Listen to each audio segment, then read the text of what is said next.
The moment the lawyer said, "You control everything now," my stomach dropped. Not because I was excited, because the way he said it felt dangerous. Some inheritances feel like blessings. This one felt like a countdown had already started.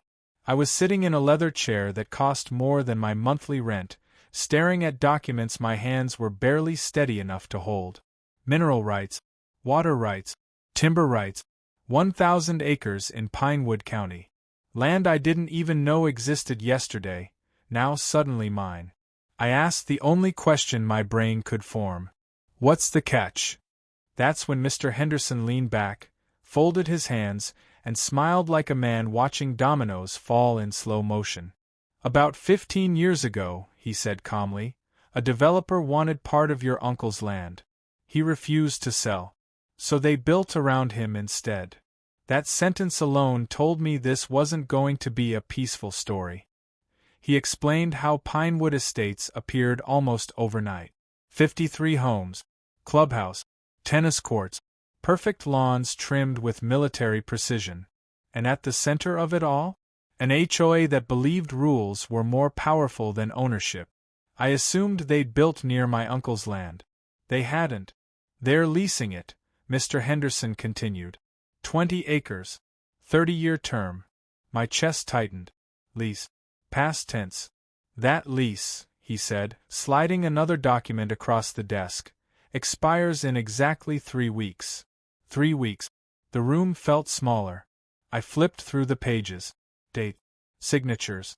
Clauses highlighted in my uncle's handwriting, and notes in the margins that told a very different story than the HOA brochures probably did. Complaints. Harassment. Threats masked as violations. The HOA hated my uncle's cabin, said it hurt their views, their property values, their image. They tried to close his access road, filed reports over smoke from his fireplace, even tried to fine him for land he owned. And my uncle? He documented everything. He knew, Mr. Henderson said quietly. He knew this would come to you. That night I drove out to the cabin. My cabin now. It sat on a ridge above Pinewood Estates, looking down at a neighborhood glowing with streetlights and entitlement. From above, the houses looked identical. Controlled. Perfect. Artificial. The cabin wasn't. It was real. Weathered. Quiet. Honest. I spent hours reading my uncle's journals by lantern light. Every entry painted the same picture. An HOA board obsessed with control, led by one woman who believed rules replaced law. Her name appeared again and again. President. Chairwoman. Enforcer. Karen Energy before the internet had a word for it. She'd sent letters. Threats. Notices. Always polite. Always smug. Always wrong. The last entry stopped me cold. They think the lease protects them. They've never read the end. I didn't sleep that night. Because somewhere below me, 53 homeowners believed they were safe. That their HOA had handled everything. That their lives sat on solid ground. And in 3 weeks, that belief was about to be tested. Because leases expire. And ownership doesn't ask permission. I didn't plan on meeting the HOA president that morning. But entitlement has a way of introducing itself early. I was standing outside the cabin, coffee steaming in the cold air, when the sound of tires on gravel cut through the quiet. Not just any car. A black luxury SUV. Slow. Deliberate. Like it owned the road. It stopped 10 feet from me. The driver's door opened and out stepped her. Mid-50s. Impeccably styled blonde hair. Designer sunglasses even though the sun was barely up. Cream-colored blazer, spotless boots that had never seen dirt. She looked like she'd stepped out of a brochure, except her smile didn't reach her eyes. "You must be the nephew," she said, tone already annoyed. No greeting. No welcome. Just ownership of the conversation. "I'm Linda Parker," she continued. "President of the Pinewood Estates Homeowners Association." There it was. The final boss. She glanced past me at the cabin, lips tightening like she'd just smelled something unpleasant. "This structure," she said, gesturing dismissively, has been a long-standing issue. I didn't respond. She sighed, as if I was the inconvenience. We've tolerated it because your uncle was difficult. But now that ownership has changed, we expect cooperation. Cooperation. Funny word, coming from someone standing on leased land. She launched into it without waiting for permission. HOA bylaws. Visual harmony. Community standards. How Pinewood Estates was a premium neighborhood, and how deviations impacted property values. Then came the line she clearly rehearsed. We'll need you to either renovate this cabin to comply with HOA guidelines or remove it. Remove it. I laughed. Not loudly. Just enough. Her sunglasses lowered an inch. I'm sorry, I said. You want me to remove my cabin from my land? Her jaw tightened. You are part of our community now. That was my first real warning sign. I'm not, I replied. And neither is this land. Her smile returned, but colder. Sharper. Weaponized. Oh, sweetheart, she said, that's not how this works. She explained, slowly, like talking to a child, that Pinewood Estates had been there for years. That the HOA managed all surrounding land. That leases, deeds, and surveys were technicalities, best handled by people who understood them. People like her. She leaned closer. We don't like conflict, but we do enforce compliance. Behind her, I noticed movement. Curtains shifting. A neighbor standing on a deck pretending not to stare. Phones raised just a little too casually. This wasn't a private conversation. This was a power play. I told her the truth. That the lease was expiring. That I was reviewing documents. That I hadn't decided anything yet. That's when the temperature dropped. Her smile vanished. You should decide quickly, she said. People have invested their lives here. She stepped closer. Too close. And I'd hate for your uncle's reputation to follow you. There it was. The threat dressed as concern. She turned back toward her SUV, then paused. One more thing, she added over her shoulder. Our HOA meeting is tonight. Attendance is mandatory for landowners. She emphasized that last word. Then she drove off, gravel spraying like punctuation. I stood there long after the sound faded, heart pounding, not from fear, but from realization. This wasn't about rules, or cabins, or harmony. This was about control. And Linda Parker believed she already had it. What she didn't know, what none of them knew, was that my uncle hadn't just left me land. He left me leverage, and the clock was ticking. The HOA meeting wasn't held in a room. It was held in a courtroom disguised as a clubhouse. Rows of identical chairs. Framed photos of smiling families on manicured lawns. A large banner on the wall that read Community. Harmony. Standards. It felt less like a neighborhood gathering and more like an interrogation chamber with refreshments. I walked in alone. Every head turned. Whispers rippled through the room like static. Some curious. Some annoyed. Some openly hostile. I could feel judgment before I even sat down. Linda Parker stood at the front, already in position. Navy blazer. Perfect posture. Clipboard in hand like a gavel. She didn't smile when she saw me. She didn't have to. This was her stage. Let's begin, she said crisply. The meeting moved fast. Budget approvals. Landscaping complaints. A violation notice for a homeowner whose mailbox was apparently too rustic. People nodded along like trained witnesses. Then Linda looked directly at me. Our final item, she announced, concerns a property compliance issue involving land adjacent to Pinewood Estates. Adjacent. Interesting word choice. She gestured toward a screen where photos of my uncle's cabin appeared. Zoomed-in angles. Crooked porch rail. Weathered wood. Smoke rising from a chimney like evidence. This structure violates multiple HOA guidelines, she said. It disrupts community aesthetics and impacts surrounding property values. A few people murmured in agreement. I raised my hand. Linda hesitated, then nodded sharply. You may speak. I stood. Slowly. Let them feel it. That cabin, I said evenly, has been there longer than this HOA. Longer than most of these houses. Linda interjected immediately. Which is precisely the issue. I'm not finished, I said. Silence. A few gasped. Linda's eyes flashed. I continued. You keep calling this adjacent land. But according to the lease agreement signed 15 years ago, Pinewood Estates is built on land owned by my family. The room stiffened. Linda smiled thinly. We've been over this. The lease grants full operational control. Until it expires, I cut in. In 3 weeks. That got attention. Chairs shifted. Heads leaned toward each other. Someone whispered, "What does that mean?" Linda's voice sharpened. The HOA has always acted in good faith. I pulled a document from my folder. Then I'm sure you're familiar with Section 14, subsection C. She froze. I read aloud. Slowly. Clearly. The clause stating that upon expiration, all structures revert to the landowner unless a renewal is agreed upon. A man in the third row stood halfway out of his seat. Wait, what? Linda slammed her clipboard down. This meeting is not the place for legal interpretations. But it is the place where you told everyone they were protected, I replied. The room erupted. Questions. Voices. Accusations.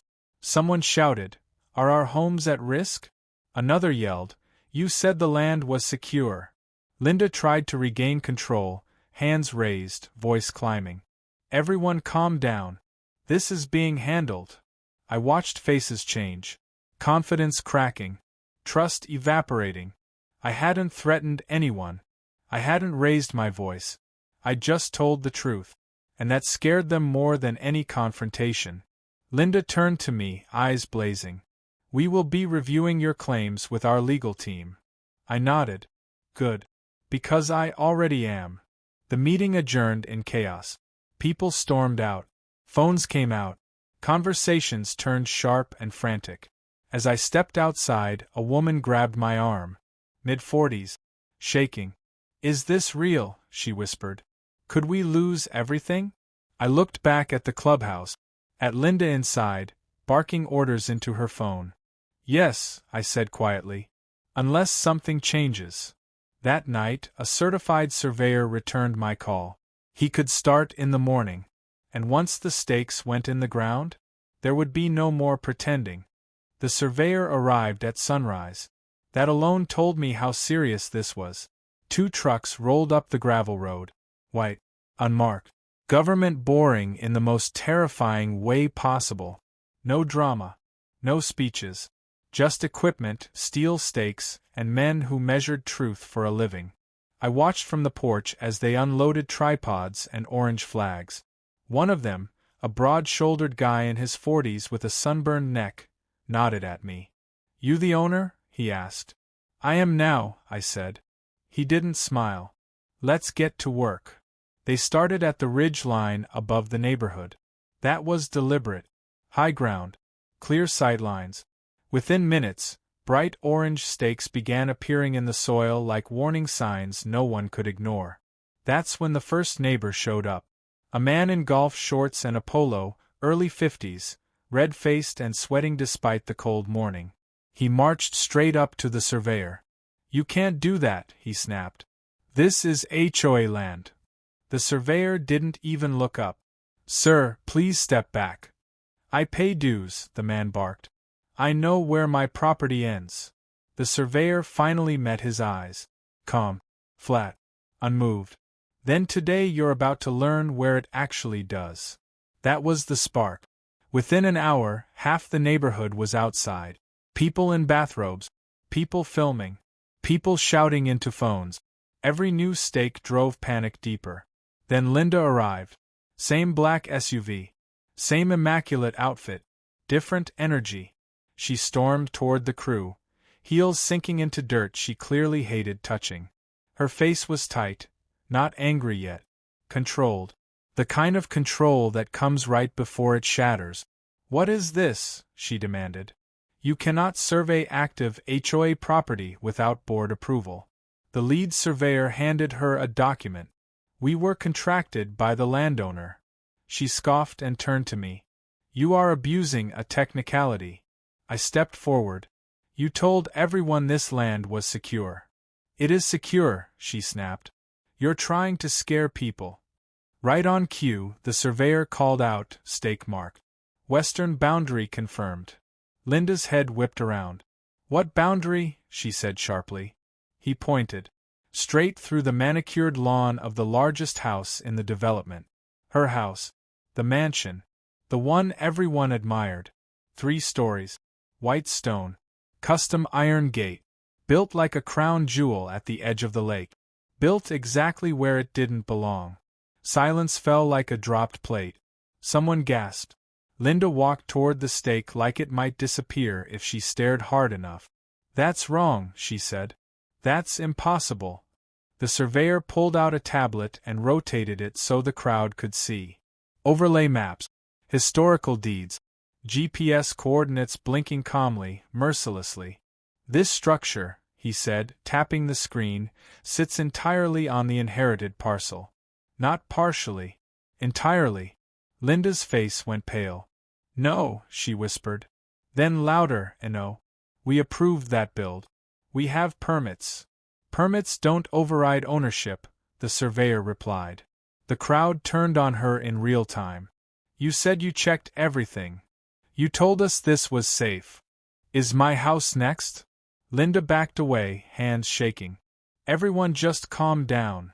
But panic doesn't calm. It spreads. I watched the truth ripple outward, house by house, lawn by lawn. The stakes weren't just marking land. They were marking lies. Linda locked eyes with me. And for the first time there was fear there. This isn't over, she said quietly. I believed her. Because when someone like Linda loses control, they don't retreat. They escalate. The escalation came faster than I expected. By noon, Pinewood Estates looked like a crime scene. Survey flags everywhere. Neighbors pacing. Voices raised. Phones glued to ears. What had been a quiet, polished community 12 hours earlier now felt brittle, like one loud noise away from shattering. Linda didn't leave. She regrouped. Within an hour of the survey confirming her mansion sat fully on my land, she called an emergency HOA meeting. Right there, in the open, beside her house. Folding chairs appeared. Neighbors gathered.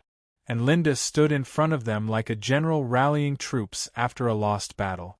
This is intimidation, she announced loudly, making sure the survey crew could hear. A hostile land grab. People murmured. Some nodded. Fear makes people desperate for a villain. She pointed at me. Finger sharp.